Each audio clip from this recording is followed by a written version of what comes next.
Yeah. I've got a little box here with Anton Deck written on it. Yeah, that's what they do. That's what they stand on. I'm almost tempted to let them out.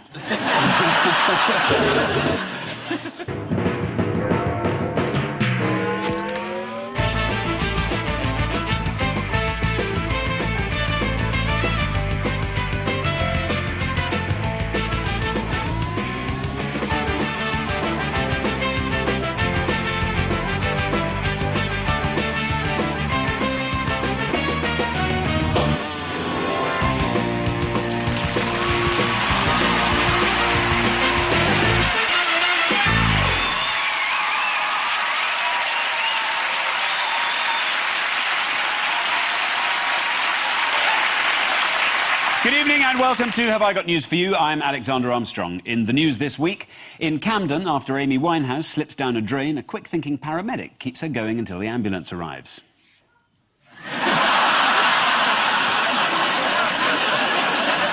In Northumberland, a debate over which tastes better out of carrots or lettuce gets out of hand.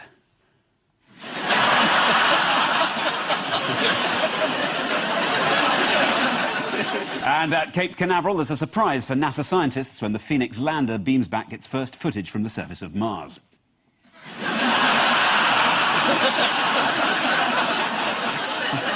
On Ian Hislop's team tonight is a BBC sports presenter who told The Independent, "My aim is to avoid anything that stops me from being taken seriously." Oh dear. Please welcome Clare Balding.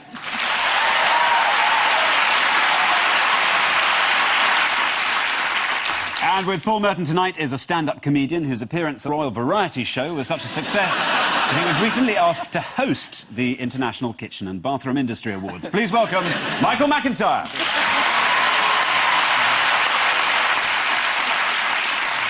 In round one, we cover the bigger stories of the week. Ian and Claire, take a look at this. Ah, yes. This will be the fuel prices. Someone's filling up there. That's the queue to be next Prime Minister. Oh, there they all are, rushing for the job. Yes, Jack Straw, yes. Out Brown. Rather offensive, isn't it? It's the hauliers, and it's the big jam that they had on the A40. Yes. How did anyone know? True. They want fuel to be less expensive. They think it's too expensive, and they want Brown to do a U-turn. I mean, not literally on the motorway. That would be embarrassing. And dangerous. And dangerous. And shouldn't be allowed. And he wouldn't do anything that's... He wouldn't. Dangerous. Though he might do another U-turn. He's done 3 in the last day. Don't you end up facing the way that you were facing initially? It was nice, though, with the trucks to see them all in one lane. Wasn't that nice a rarity? Because I feel strongly, passionately, that the slow lane is designed for their like, because they have limiters, so they have, like, a top speed of 60, and then one behind goes, my top speed is 61. I'm going to have to overtake over a fortnight period. It shouldn't be tolerated. The trouble is, when you're an unpopular Prime Minister, you get punished for the things you're doing wrong first, and then you get punished for the things you're doing right. And he was trying to be green. He was trying to make us all more environmentally conscious. But suddenly we thought, God, that's going to cost money. We don't want that. Brown out. or out Brown. Out Brown. So, yes, they went for. And the whole British haulage industry will collapse. Until they run them on chip fat. Which they can. Which they can. Yes, there's one little garage. Sells chip diesel fat. made out of chip Exactly, fat. Absolutely right. in Yorkshire, but they don't want to know where they are because otherwise they'll be overrun with chip people. I think that's possibly the snobbiest remark I've ever heard. Mummy, who lives in the north? Chip people. Apparently they actually use it as a fuel now. Unbelievable, isn't it? Who's the leader of the chip people, Mummy? Is it Mr. Prescott?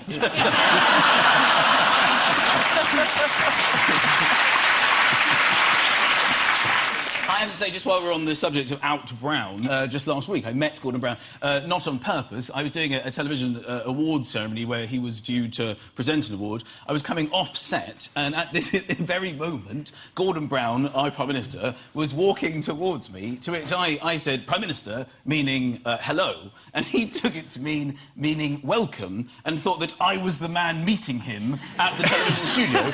So he stopped and stood next to me with his big head and his mouth hanging over there, flanked by his security guards, and didn't move, and then just said, "Now what?" So he actually... I had the Prime Minister asking me what to do. It was an unbelievable experience, to which I shouted, "End stamp duty!" I left it with him. We'll see how it pans out. Yes, do you think the government will back down on this? Well, you've got to go on their past record, and Gordon said, "I will take the right decisions long-term for the country," so he'll cave in. According to Cabinet Minister Phil Woolas, he told Newsnight, "We have no plans not to implement our budget." What you're doing there, Phil. Alistair Darling's kept a pretty low profile meanwhile. Anyone seen pictures of him recently? I think a horse has actually just kicked him in the face. Garry Kasparov, on the subject of protests, he faced an unusual protest recently when he was attacked by a flying penis. Do you want to see this? The chess player, Garry Kasparov? Yes, now he's a politician. Oh, right.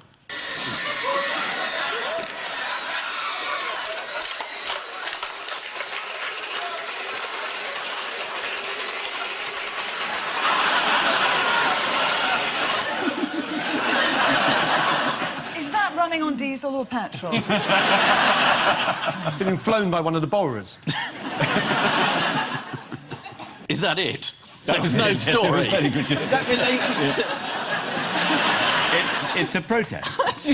I thought there was some kind of a structure to this show. There was a protest.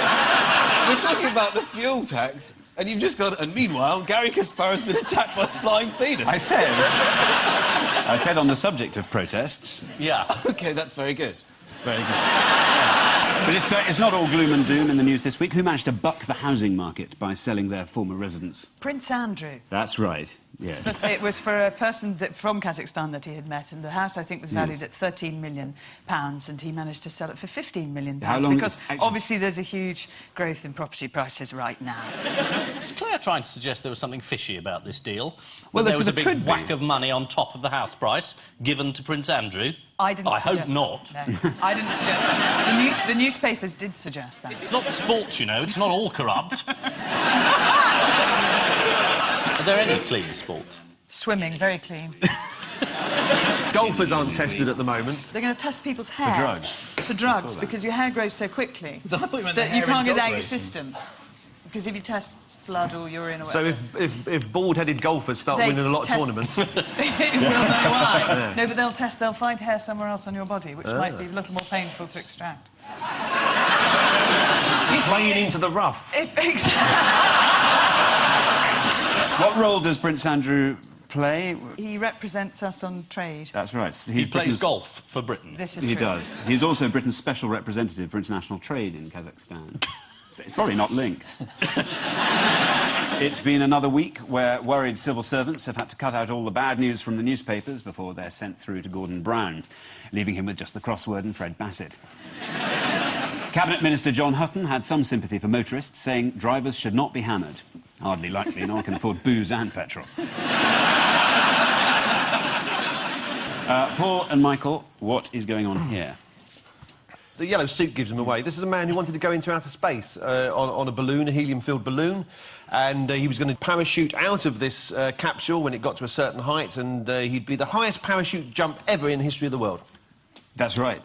The balloon went without him, and he, unbeknownst to him, and he was still in the capsule thinking that he was rocketing up into the sky, and then they had to knock on the door, and to which I think he just fell out like that. And then realised he was on the grass in a farm. That's basically it. Would you like to see the moment when the, Yes, the why balloon not? escaped? Oh, what just happened? It's a disaster. It's really disappointing for him. And also, that was full of helium, and which burst. So, even more embarrassing is that his first words were, "I can't believe it's gone wrong!" That's right. Would you like to see a picture of him sitting in his booth? There we are. Are you sure he thought it was a booth? But you say he's a skydiver, but he hasn't actually done this dive, has he? Not yet. Right. He's tried a couple of times, hasn't he? There's always been something's gone wrong. He's a failed skydiver. He basically sits He's in an a capsule for a ex-paratrooper, living. I think.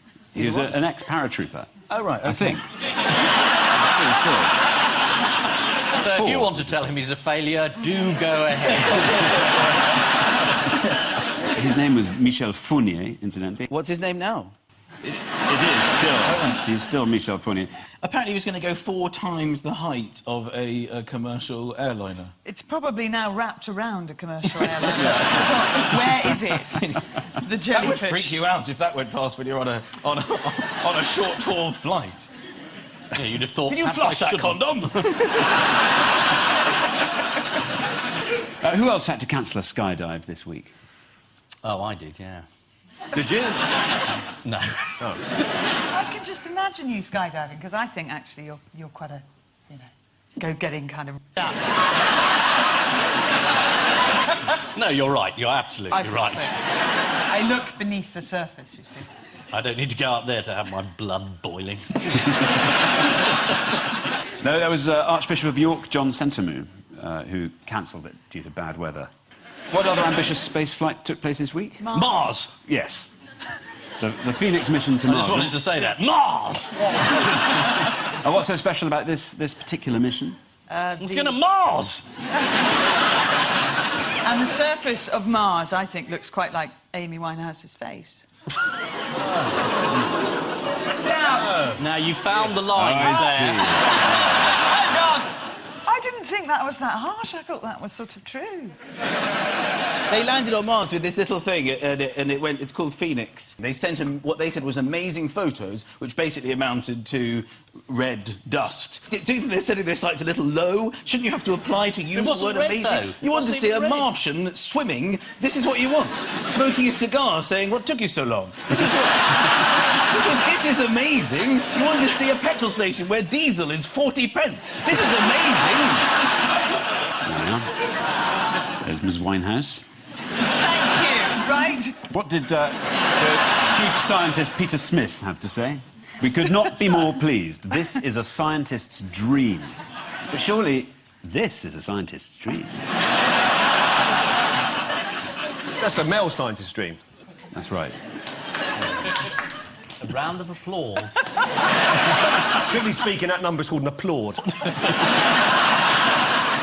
Outbreak of feminism. You see, that's why they don't like that Amy Winehouse stuff.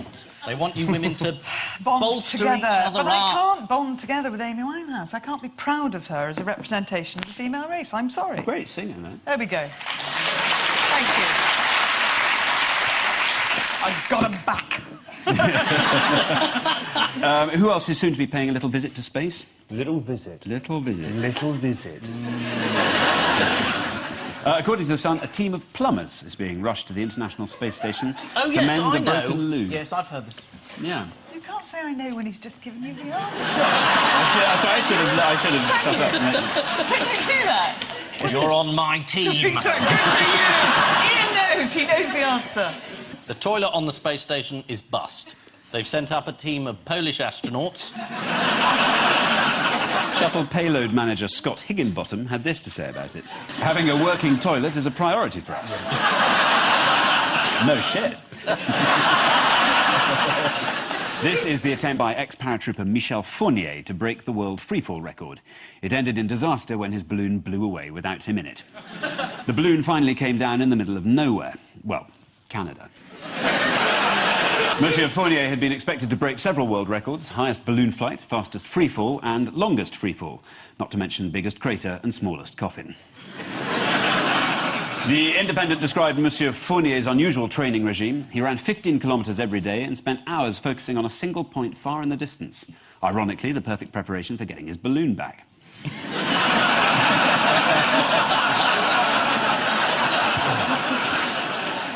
So, at the end of that round, it is 2 points each. Yes.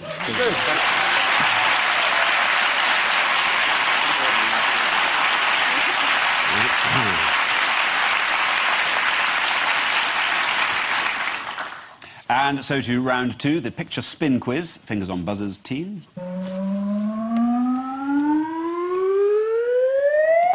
Ian and Claire. It's Eurovision. And Yes. those are the winners, Russia, because there's the ice skater on the right. Sporty question, you see. Name of ice skater? Plushenko. You made that up? Nope, I haven't made it up. And he, the Russian, is called Dima Bilan. It's exactly right. Have a look at this.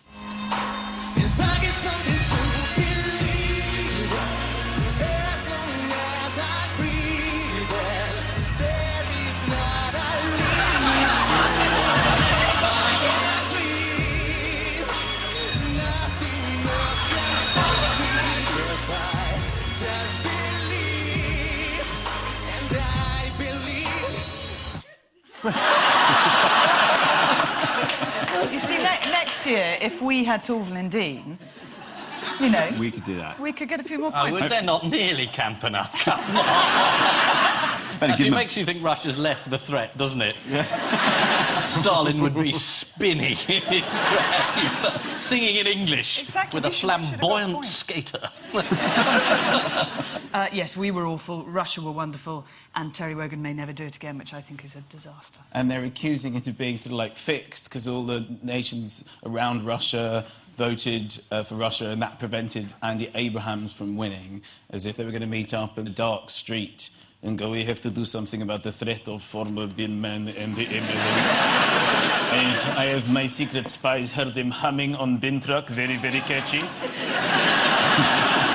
And then they voted him out. If all goes to plan, Wogan resign, we king of world. No, it's all about oil, isn't it? I mean, Yes. it's the same as the first question. It's a very simple voting system now. We win, or there is no fuel. Where did our entry come? Joint last. That's right. Who did we come last with? Oh. Germany, yes. As popular as them, eh?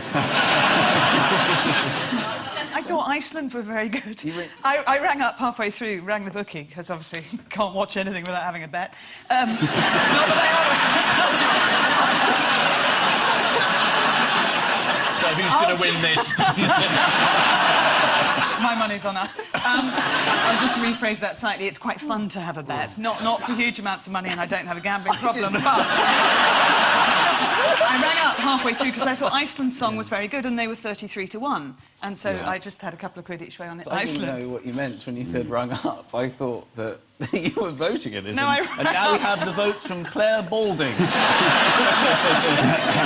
Well, for the benefit of anyone who didn't see it, have a look at this.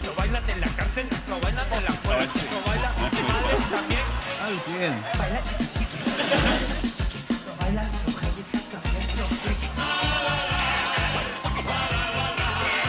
President Clinton.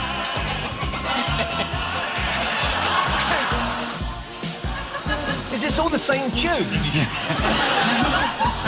and I think that's where the helium plays.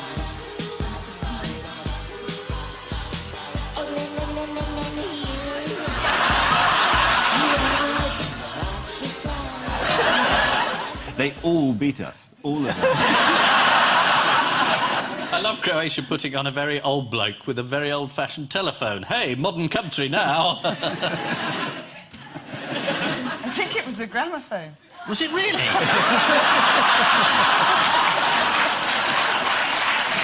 You're quite right. Gosh, telephone, gramophone, it's all the same. Is it? This is Britain's anger at the political voting in the Eurovision Song Contest, which led to the UK's entry coming joint last. Andy Abraham wasn't the lowest point of a long, long evening. That came when the lead singer of Bosnia-Herzegovina strode on stage shouting, "Give us a B!" Fingers on buzzer, teams.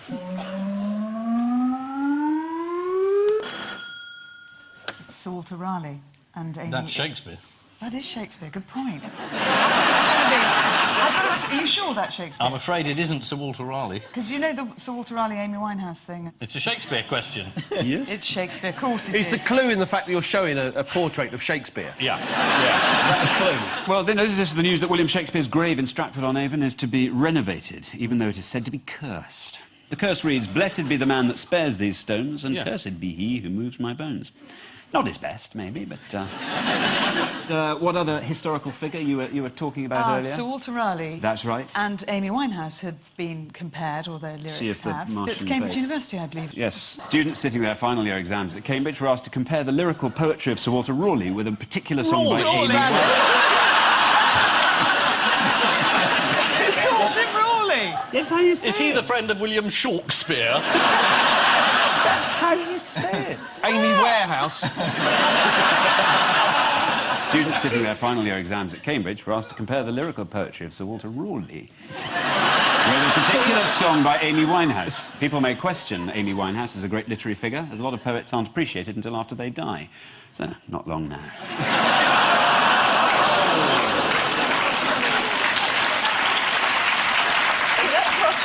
They're applauding the death now of Winehouse. Clare gets booed to say she's got a complexion. It's too much. When it comes to actual death, it's applauding. I can't work good people out. Is it Raleigh or Riley? Can I just sort it out? Raleigh. I bet you're right, though. Yeah, I think he's right. I think it's right. I think it's just a knobby thing, isn't it? It's like Chumley Marshbanks or... It's best to What's a roll knobby it. thing like Chumley Marshbanks? It sounds like some sort of condition you might have picked up in the Sahara. Did you have a Raleigh bike when you were younger? That's a rally. Yes, fingers on buzzers, teams. Here's another one.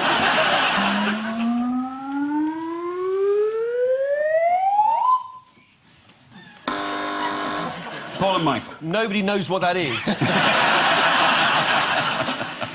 The Office of Fair Trading Yes, are yeah. looking into clairvoyants and psychics on the grounds that some of them may not be trading fairly. They may be saying to people, I can tell your future, and in some cases, apparently, a tall, dark stranger does not turn up. And they have to call themselves now entertainers, which they so obviously are, because I've seen, you know, they're supposedly talking to the dead, and if the dead were actually there in the room, the dead would have a lot more to say than supposedly this sort of game of charades, where they go, I'm getting a B. Why, if you were dead and you were communicating through a psychic medium, you would go, I love you, there's life after death, I was murdered, you need to go, I've got a lottery ticket, it's a winning ticket, I love my... You wouldn't just go, my name begins with P. So,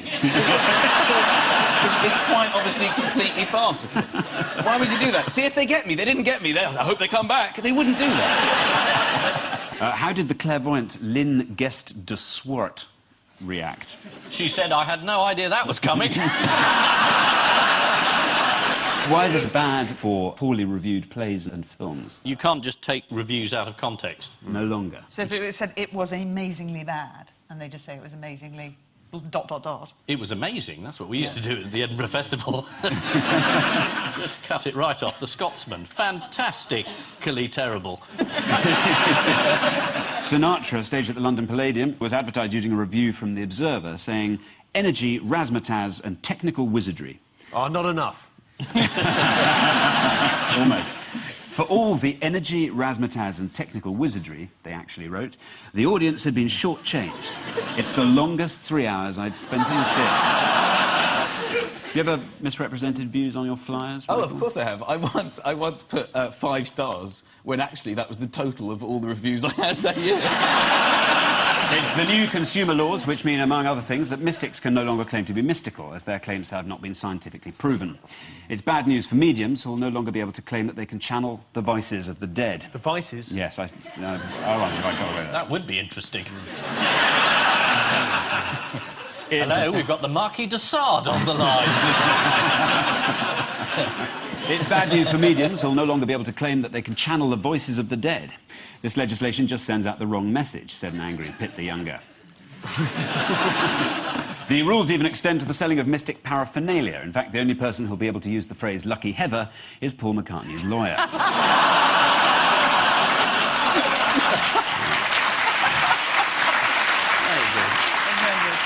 Which means at the end of this round, it's Paul and Michael on 2, Ian and Clare on 4. Oh. This is it.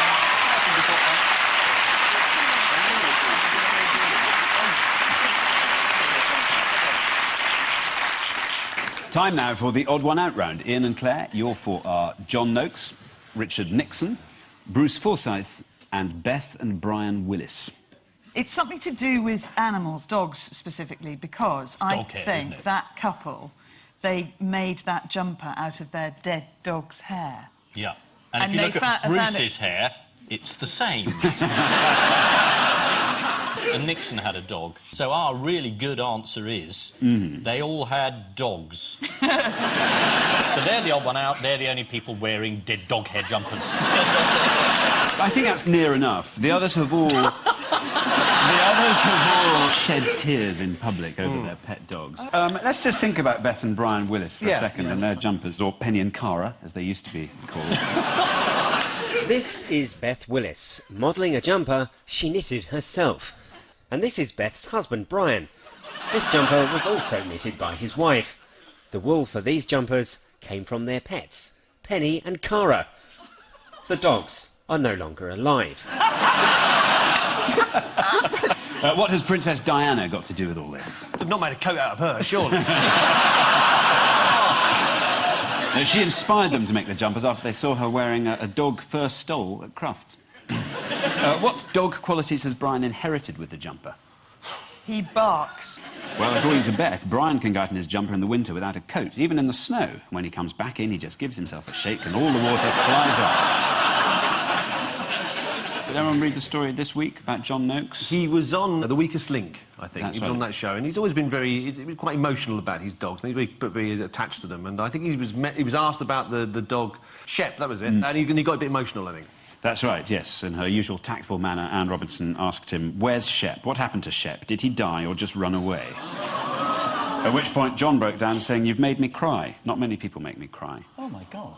Yeah. And according to The Sun, what happened next was the audience didn't seem too happy with Anne, and some even started booing her. And then the show started. What's John Noakes said about his time on Blue Peter? He's probably said something like, "I didn't get paid enough money for doing it." He said, "Given my time again, I wouldn't have done Blue Peter." And he called the programme makers bastards. And Brucey's dogs were kidnapped, weren't they? That's No, right, his Bruce's daughter's daughter's dogs. dogs. And So he cried, yes. She got He them back. cried. And Nixon used to use the dog as a ploy to get sympathy. That's right. They've all cried over their pet dogs in public, with the exception of Beth and Brian Willis, who had theirs made into jumpers. 73-year-old Brian Willis defended his dog hair jumper, saying, "It's extremely warm. I always get a sweat on by the time I reach the shops."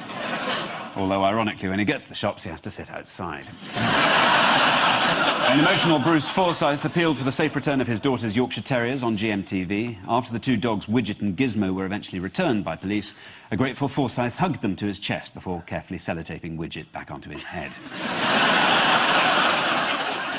Like Richard Nixon, many US presidents have had dogs, but few beat Theodore Roosevelt, who arrived at the White House accompanied by a bear, a badger, a lizard, a hyena, snakes, guinea pigs, a hen, and a rooster with one leg.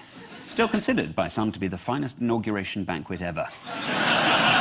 Paul and Michael, your four are Ija Rita Berliner Mauer, Winston Churchill, Charles Hart, and Hadrian.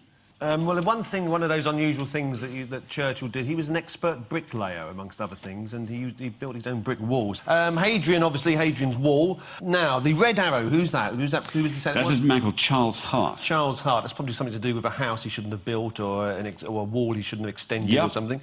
And the woman at the top... Oh, I've just remembered who she is. Is she the woman who married the wall? She is the woman She's who married the wall. she's married the Berlin Wall. It's exactly right. But she's been cheating on it with a fence. That's true. She has. She's cheated on a wall with a fence. Yes. And the answer to that is yes, she has. I would suggest that everyone's built walls except for the woman who's in love with her wall. That's the right answer, yeah. Yes, the clue obviously was in her surname. Berliner Mauer means Berlin Wall. She took her husband's name after the marriage.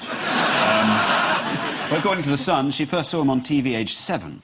She began collecting his pictures and saving up for visits. Berlin Wall, him. On her 6th trip in 1979, they tied the knot before a handful of guests. And there's a wedding photograph. There it is. Oh, my goodness. Obviously, Got no one from his side of the family.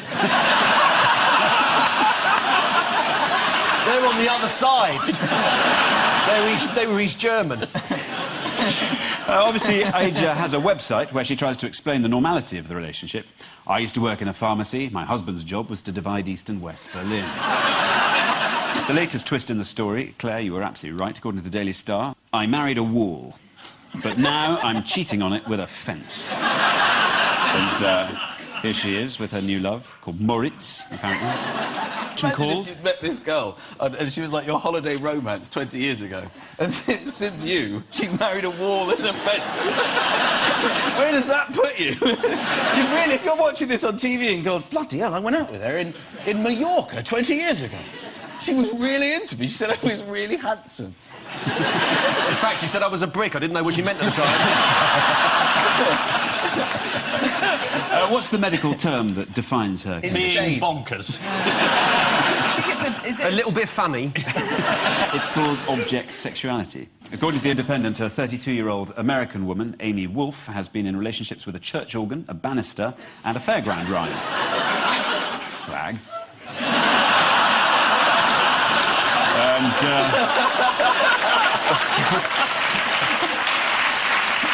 a 43-year-old British woman identified only as Emma is also registered as having the condition and is currently dating a stereo called Jake. That's true. Bet she'll leave it for an iPod. Charles Hart of Fleetwood in Lancashire built a 16-foot wall recently after his neighbour Dennis Hawes built a sun deck that overlooked his garden. And here's an unhappy Dennis next to it. He's even more unhappy when he tried to sit on that bench. Is he unhappy because the wall doesn't love him anymore?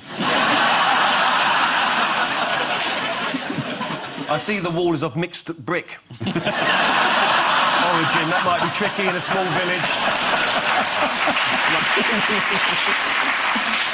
Yes, the answer is they've all built a wall, apart from Aija Rita Berliner Mauer, who married one. In 1979, it was a lovely ceremony. The bride wore white, as did the men who came to take her away. I welcome these opportunities to laugh about people's mental health. It's good. She doesn't mind. She's at home sitting on the fence. Which means at the end of this round, it's Paul and Michael on 4, Ian and Clare on 6. Oh.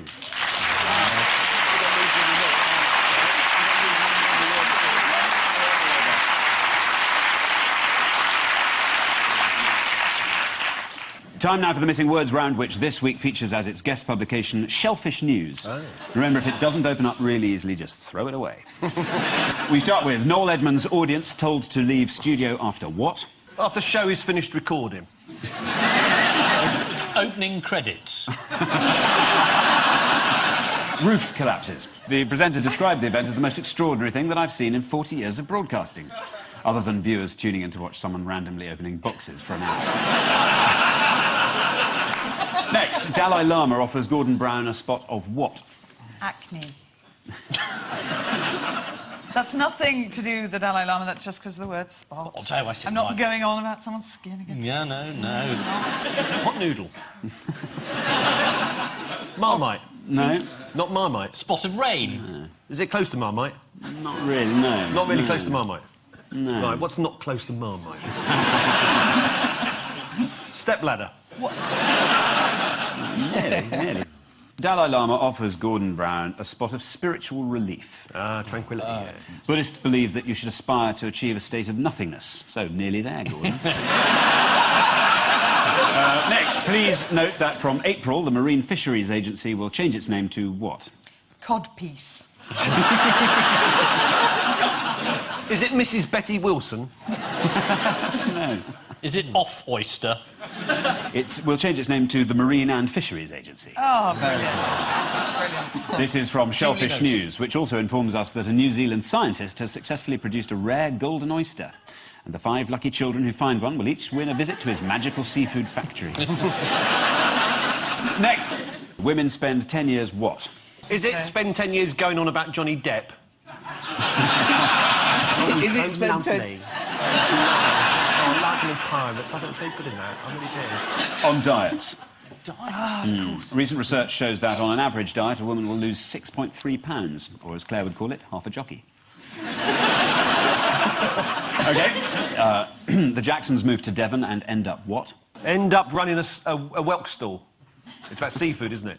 No, they have moved to Devon. What have they done there? Blamed it on the boogie. No, the answer is... If in doubt, blame it on the boogie. That's my rule. That's my motto. Why are you late? Boogie. The answer is squabbling over Seaside House. Yes. Famous pop group the Jackson 5 have moved into a seaside village in Devon. Yes, according to the Daily Mail, they're all there. Jackie, Siggy, Taj, Tarrell and TJ. I was thinking of a different Jackson 5. Next, what for Stinky Dawn? Is it Smelly Sunrise? No more sexual partners? The answer is fair comment ruling. Big Brother contestant Dawn Blake claimed that producers had unfairly portrayed her as having body odour, but unfortunately the appeal didn't go Stinky Dawn's way. So the final scores are Paul and Michael have 5, Ian and Claire have 8.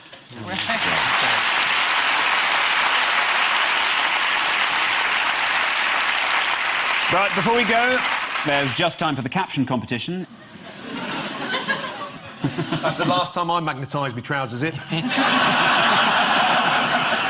On which note, we say thank you to our panellists, Ian Hislop and Claire Balding, Paul Merton and Michael McIntyre. And I leave you with news that in Bedfordshire, a fan waits impatiently for the next edition of Bill Oddie's Spring Watch. Maybe you should have a bit more of a cadence on the end there. So do Bill Oddie's Spring Watch. A little wobble of the head. Yeah, that's it. Bill Oddie's Spring Watch. That's the thing to do. A little bit of magic. Do it You do it beautifully, I might say. That is absolutely wonderful. You should do it as a badger. Really thinking to the part. That may be bad advice. In an office in Manchester, BT's internet support line calls back a little too late to be of help. And in a drive to save money, Prince Charles shuts down the central heating in the guest wing at Highgrove. Good night.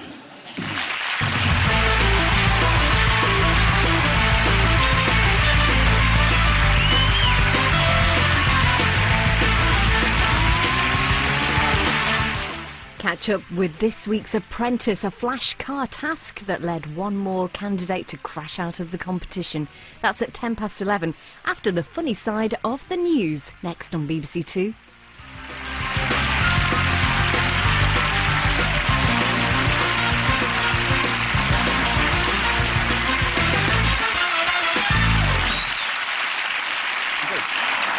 If you want some idea of the fun that we've all had this evening, just look at everyone's faces. It's just...